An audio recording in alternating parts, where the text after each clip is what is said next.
자, 이번에 물질과 전자기장에 대해서 우리 문제 한번 풀어보도록 하겠습니다.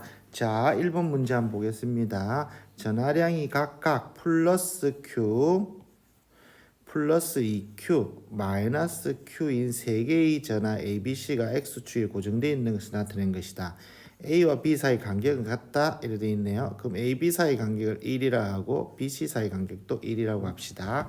이에 대한 설명으로 옳은 것만을 보기 있는 대로 고른 것은 돼 있네요.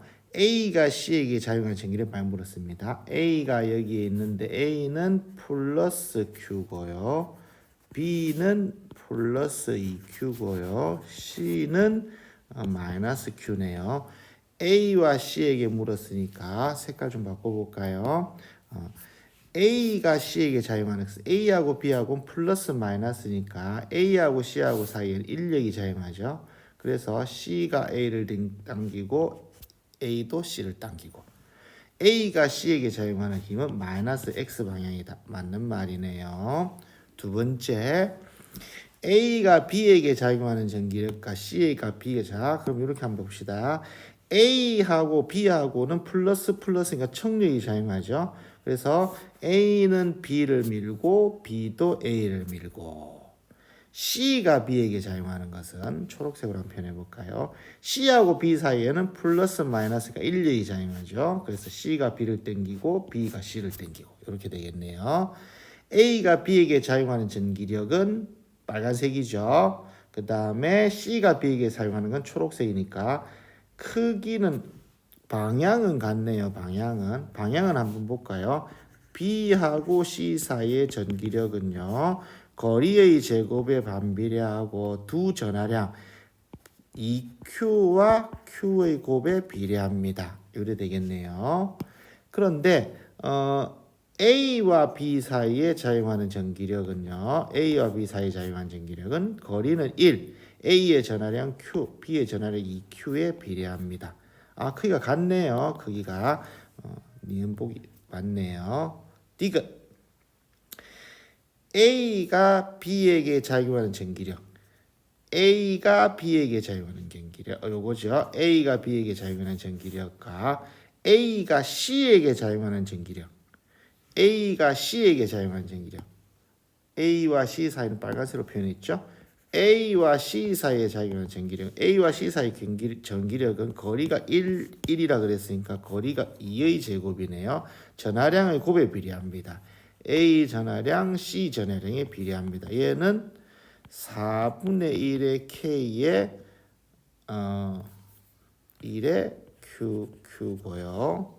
요 놈은 2의 K에 1분의 QQ니까 8배네요. 4배가 아니고 8배가 됩니다. 얘랑 그래서 4배가 아니고 8배 이렇게 돼야 되겠죠. 틀렸네요. 적절한 답은 3번 되겠습니다. 자, 다음 문제 한번 볼까요? 2번, 3번이네요.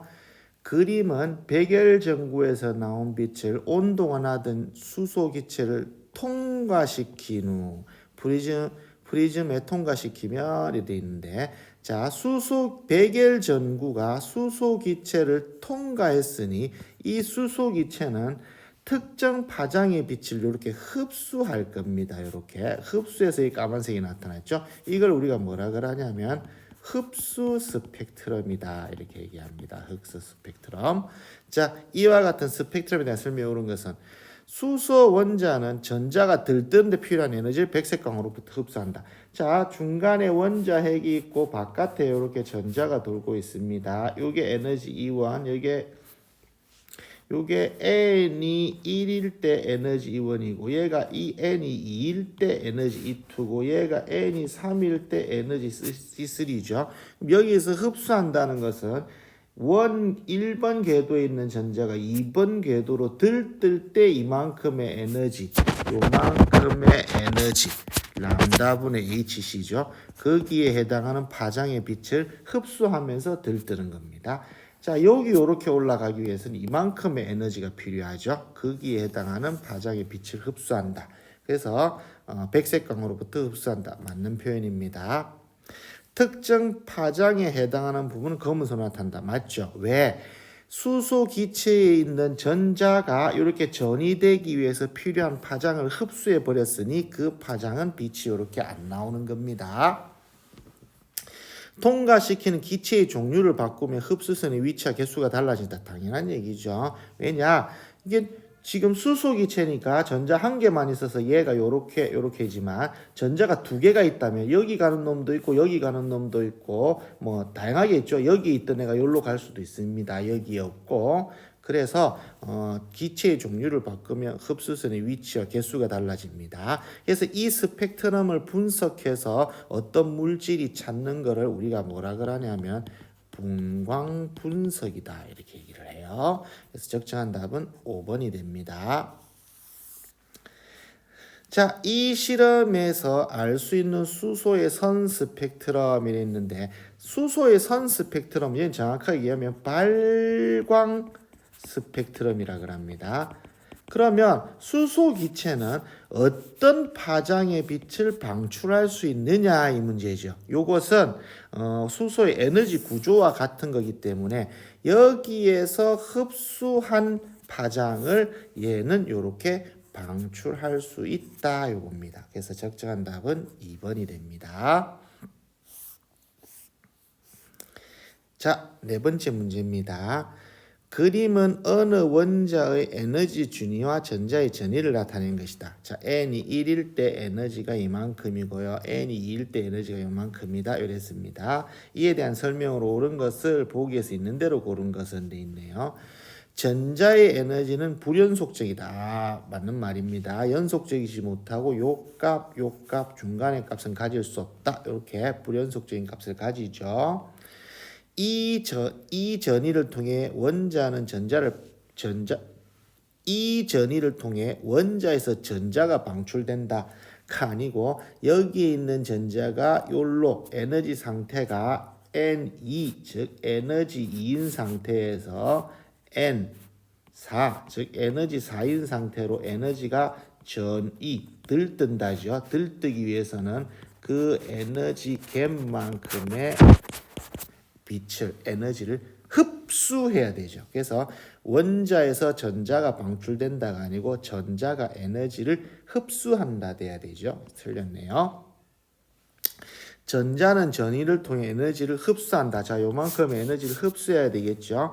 자, E가 4는 0.85 일렉트론 볼트고요. 그 다음 N2는 마이너스 3.4 일렉트론 볼트네요. 요 계산해 보면은 2.55 단위는 일렉트론 볼트.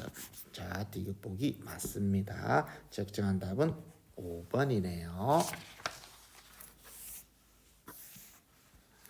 자, 다섯 번째 문제입니다. 같은 문제라고 볼 수 있겠네요. 그림은 원자핵 주위의 전자 궤도가 A, B, C인 전자가 전이하는 과정을 나타내 이에 대한 설명이 옳은 것은 돼 있네요. 에너지 준위는 C가 A보다 크다. 맞는 표현이네요. 1번 과정은 C에서 A로 에너지가 더 낮아지죠. 이렇게 낮아지기 위해서는 에너지를 방출해야 됩니다. 맞네요. 4에서 흡수하는 에너지 4는 A에서 C로 전자가 들뜨니까 에너지를 흡수해야 되죠. 근데 요 에너지 차이가 같으므로 흡수되는 에너지와 방출이 같다. 이 표현 맞는 표현이네요. 자, 디귿 봅시다. 2와 3에서 흡수한 빛의 진동수를 더하면 있는데 과정 2는 어떤 건가요? 과정 2는 C에서 B로 가네요. 그리고 C에서 B를 갑니다. 요만큼의 에너지가 있겠죠. 요거 우리가 2번 과정이니까 2번이라고 합시다. 그 다음에 과정 3 볼까요? 과정 3. 과정 3은 A에서 B로 들뜨네요. 그러면 요만큼 흡수해 돼야 되는 빛 에너지는 B에서 A네요. 요거 우리가 3번 과정이니까 3번이라고 합시다. 그럼 여기에서 우리가 알 수 있는 것은 두 개 더 해보면은 이 C에서 이 A로 요 놈의 에너지는 F2 더하기 F3 요리 되겠네요. 요게 뭡니까? C에서 A로 가는 거. C에서 A로 가는 거는 지금 현재 뭡니까? 1번 과정이죠. 1번 과정에서 방출되는 요거 진동수가 되겠네요. 자, 계산해 보면 어떻습니까? 1번 과정에서 방출하는 빛의 진동수는 2번 과정과 3번 과정의 진동수를 더한 것과 같다. 자, 맞는 표현이네요. 그래서 적정한 답은 5번입니다. 자, 다음 6번 문제 봅시다. 그림은 고체 에너지 띠 ABC를 나타낸 것이다. 색칠한 부분은 에너지 띠의 전자가 차 있는 것을 나타낸 것이다. 자, C는 차 있고 BC는 차 있지 않다면 우리가 C의 에너지 띠를 우리가 뭐라 할 수 있습니까? 원자가 띠 이렇게 표현할 수 있고, 그 위에 비어있는 전자가 존재할 수는 있지만 현재 전자가 존재하지 않는 원자가 전자가 존재하는 것이고, 그 위에 있는 비어있는 띠를 우리가 뭐라 하냐면 전도띠라고 그러죠. 전도띠. 그래서 C에 있는 원자가 전자가 에너지를 받아서 전도띠로 뛰어오를 때 우리가 이걸 뭐라고 표현합니까? 전류가 흐른다라고 표현을 하죠. 그래서 요 간격이 얼마나 넓으냐를 가지고 우리가 도체, 부도체, 반도체로 구분할 수 있다 했습니다. 자, 볼까요? A는 전도띠이다. A는 전도띠 위에 있는 거죠. 그래서 이런 건 우리가 전도띠라고 하지 않습니다. 원자가 띠 바로 위에 있는 걸 전도띠라고, 그 위에 비어 있는 거는 뭐 그런 말이 없습니다. B에 있는 전자는 자유롭게 원자 사이를 이동할 수 있다. 자, 원자가 띠에 있는 원자가 전자가 에너지를 받아서 전도띠로 뛰어오른다는 것은 우리가 원자 주위에 원자 핵을 중심으로 전자가 이동하고 있을 때 얘는 전기력으로 구속을 받죠. 근데 에너지를 받아서 이 전자가 떨어져 나와서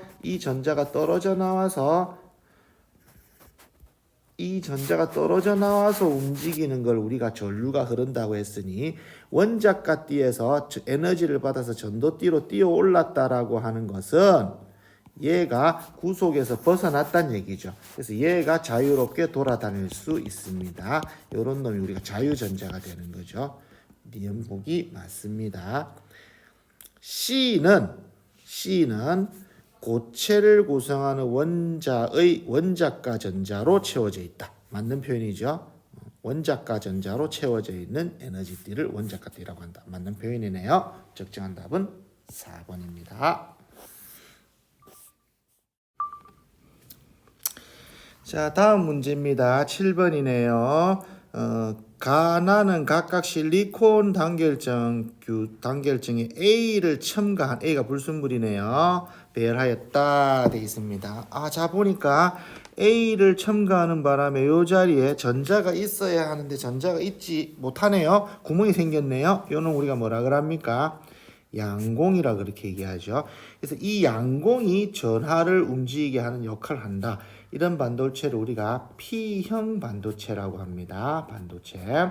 자, 이때 양공이 생기게 하는 불순물은 원자가 전자가 13족인 원소죠. 자, 한번 볼까요? 나의 반도체는 P형 반도체이다. 맞습니다. 나는 주로 전자가 전하를 운반한다. 전자가 아니고 양공이 전하를 운반한다. 이래 돼야 되죠. 원자가 띠의 전자는 나의 반도체보다 가의 반도체에서 잘 이동할 수 있다. 자, 우리가 고체는 원자가 띠가 있고 전도띠가 있죠.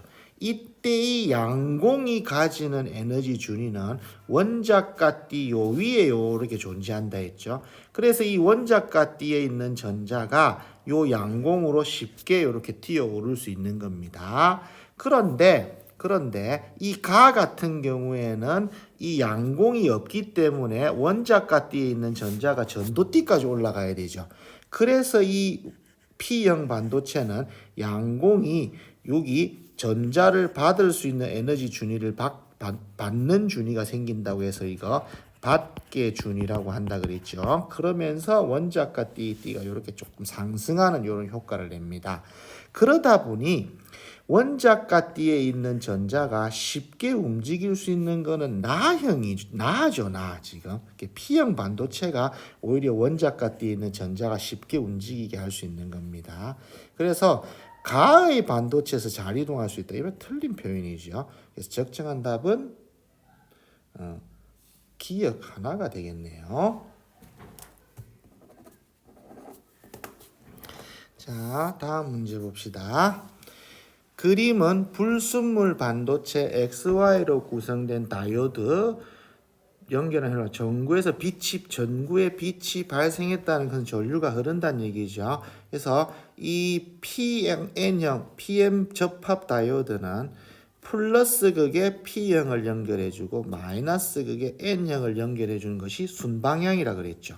그래서 지금 X가 N형 반도체입니다. N형 반도체는 15족인 불순물을 집어넣어서 공유결합 말고 하나의 전자가 남는다 그랬죠. 이 전자를 우리 교과서에서는 과잉전자라 그러고 결합하지 못하고 남았다 그래서 잉여전자라고 하기도 합니다.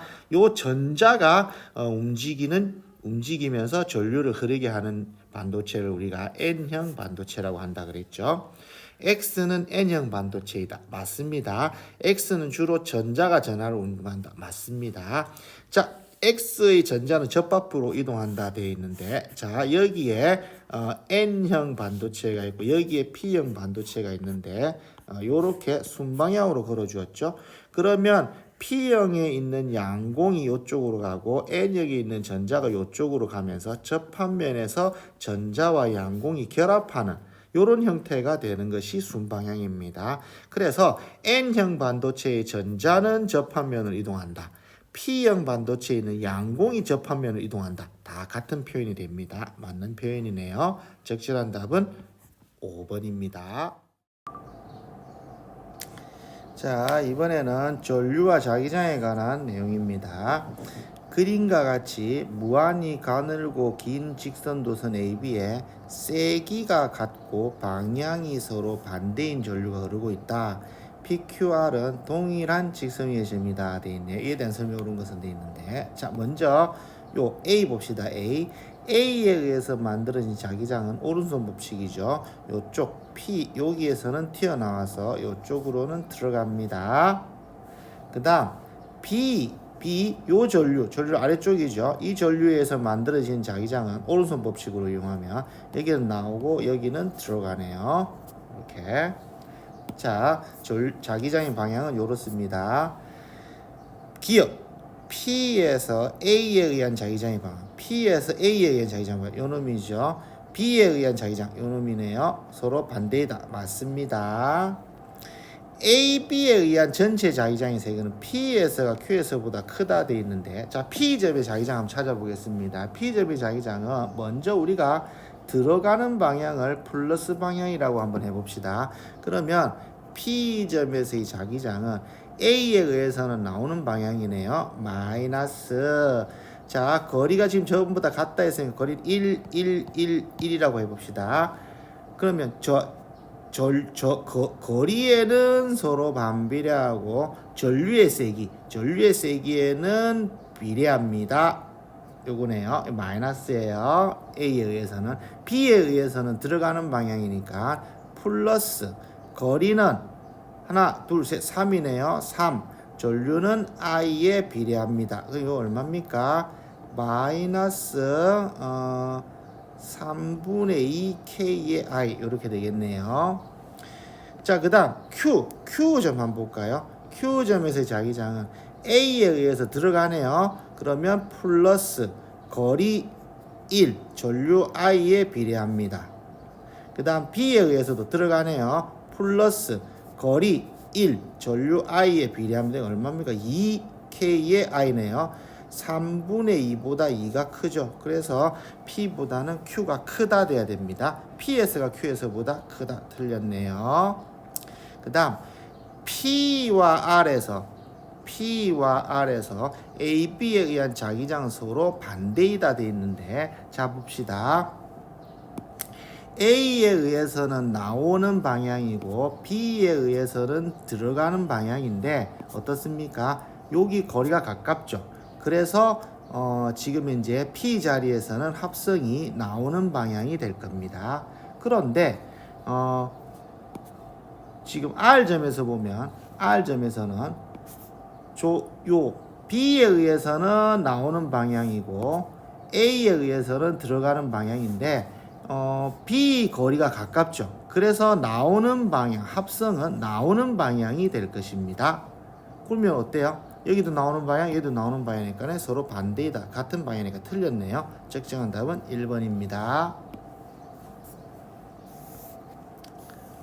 자, 2번 한번 보겠습니다. 그림과 같이 세기가 같은 전류의 세기가 같답니다. 화살표 방향으로 흐르는 원형 도선 AB가 서로 동일한 평면에 고정되어 있다. 점 P는 AB의 중심이다. 이에 대해서 설명합니다. 자 봅시다. 자, 안쪽 겁니다. 안쪽 거는 지금 전류가 시계 방향으로 흐르죠. 시계 방향으로 흐르면 오른손으로 잡아보면은 P점에서 자기장은 나오는 방향이 될 겁니다. 다음 바깥쪽 거에서는 반시계 방향으로 돌고 있네요. 반시계 방향으로 돌고 있으면은 반시계 방향 전류에 의한 자기장은 들어가는 방향이죠. 그래서 P는 안쪽 거에 의해서는 나오고 바깥쪽 거에서는 들어갑니다. 그런데 전류의 세기가 같지만 안쪽 것이 반지름이 작죠. 그래서 요 놈의 합성은 나오는 방향이 된다. 이렇게 되는 겁니다.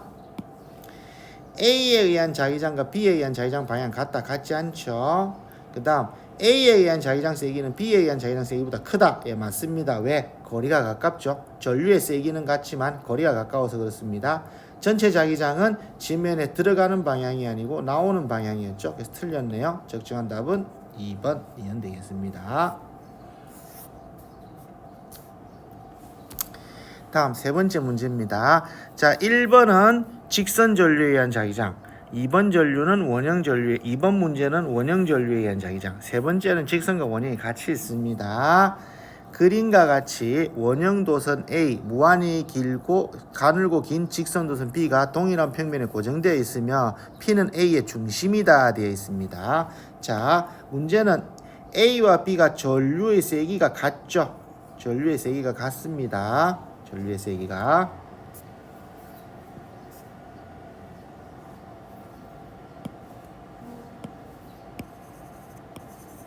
자, 그러면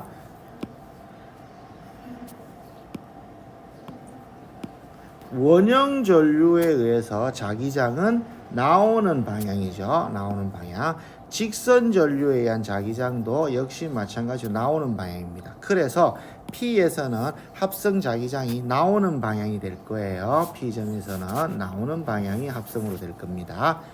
A에 의한 자기장은 종이면에 들어가는 방향이다. 틀렸네요. 나오는 방향이었죠. A에 의한 자기장과 B에 의한 자기장 방향은 서로 반대이다. 반대이다 같았죠. 틀렸네요. 전체 자기장의 세기는 A에 의한 자기장보다 크다.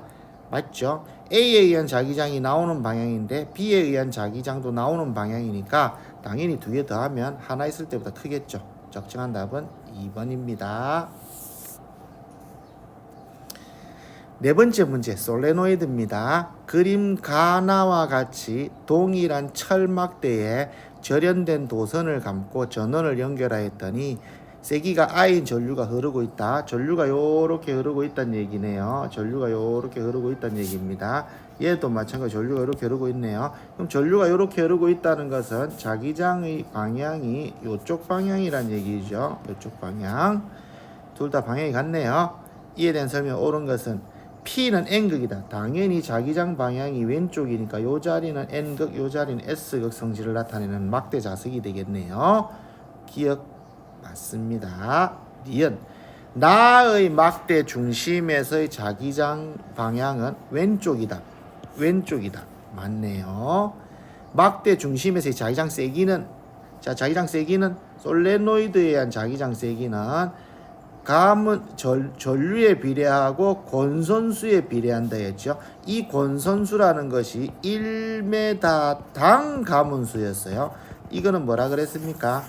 빽빽하게 감을수록이죠. 그래서 지금 이제 요 막대기의 크기는 똑같은데 얘가 감은 수가 많죠. 그 말은 가가 권선수가 크다는 얘기입니다. 그래서 자기장의 세기는 가에서가 나에서보다 크다. 맞습니다. 적정한 답은 5번이네요. 자, 다음 5번째 문제입니다. 자성체에 관한 문제네요.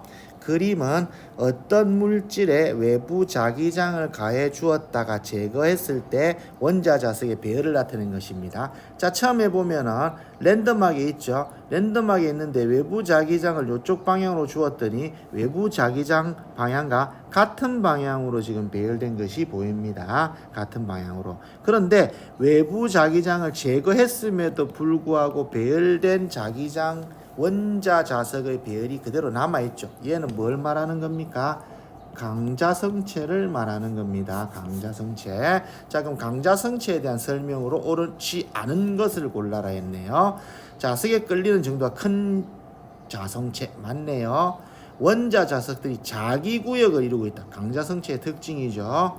외부 자기장을 가하면 외부 자기장의 방향으로 장하기가 된다. 맞습니다. 외부 자기장의 반대 방향이면 반자성체입니다. 외부 자기장과 같은 방향 장하기가 된다. 맞습니다. 외부 자기장을 제거하면 바로 사라진다. 요래 되면 우리가 상자성체나 반자성체죠. 얘가 틀렸네요. 적절한 답은 4번입니다. 6번째 문제. 그림은 자석이 S극이 검유계에 연결된 솔레노이드를 향해 운동하고 있는 것이다. 자, 요 S극입니다. S극에 의해서 만들어지는 자기력선은 뭡니까?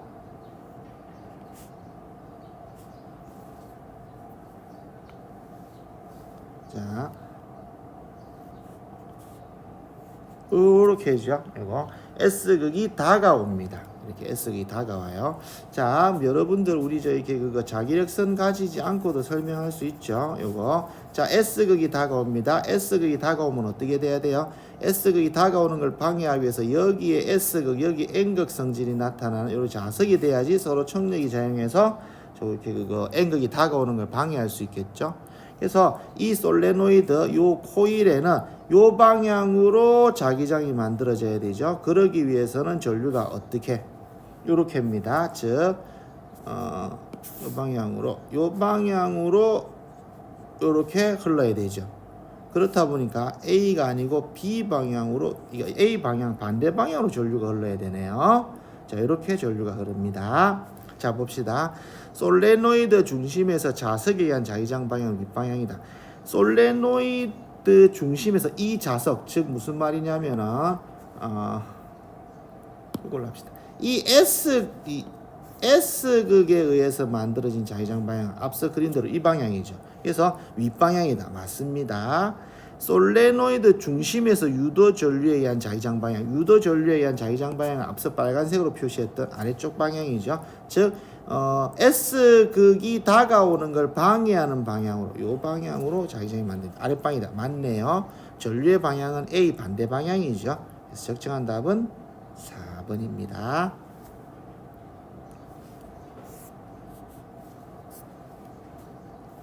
자, 다음 7번 문제 볼까요?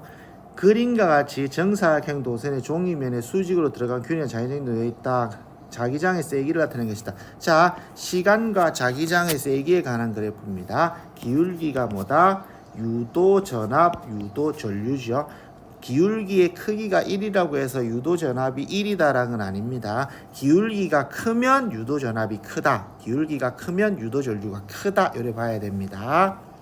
자, 도선에 흐르는 유도 전류에 대한 A 구간 봅시다. A 구간은 들어가는 방향의 자기장의 세기가 증가하니 들어가는 방향의 자기장의 세기를 증가하는 걸 방해해야 되겠죠. 그럼 나오는 방향으로 자기장 만들어줘야 됩니다. 유도 전류의 방향은 반식의 방향이겠네요. B 구간은 자기장의 세기가 변하지 않죠. 그래서 유도 전류가 없습니다. C는 들어가는 방향의 자기장이 감소하죠. 그러면 감소하는 걸 방해하기 위해서는 증가시켜줘야 되죠. 그래서 종이면으로 뚫고 들어가는 자기장이 만들어지는 시계 방향으로 유도전류가 흐릅니다. 자, 그럼 봅시다. 기억 A 구간에서 유도전류의 세기는 점점 증가한다. 틀렸죠.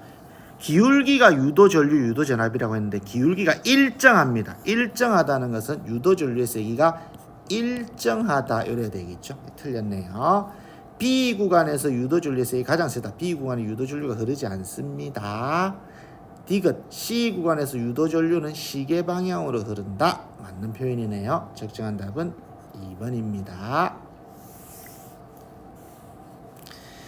8번째 문제입니다. 그림과 같이 종이면에 수직으로 들어가는 방향으로 자기장이 균일하게 형성된 영역의 정사각형 곡선이 입사하고 있다. 이에 대한 설명. 자, 여기 들어가는 겁니다. 들어간다는 것은 원래 여기는 자기장이 없었는데 들어가는 방향에 자기장이 생겼죠. 그러면 들어가는 방향에 자기장이 생겼으니 들어가는 방향에 자기장의 세기가 증가하는 걸 방해해야 되니까 나오는 방향으로 이렇게 유도전류가 흐르겠죠. 그래서 유도전류는 반시계 방향으로 흐릅니다. 기억, 도선을 통과하는 자기선속은 증가한다. 맞죠? 원래 없었는데 자기장이 있는 영역으로 들어가니까 없던 게 생기고 있어요. 그래서 선속이 증가한다. 맞습니다. 유도전류에 의한 자기장의 방향은 종이면에 나오는 방향. 유도전류에 의해서 만들어지는 자기장은 종이 튀어나오는 방향이다. 맞습니다. 왜? 들어가는 영역에 자기장이 증가하고 있기 때문에 그래요. 도선에 흐르는 유도전류의 방향은 반시계 방향이다. 맞네요. 적정한 답은 5번입니다.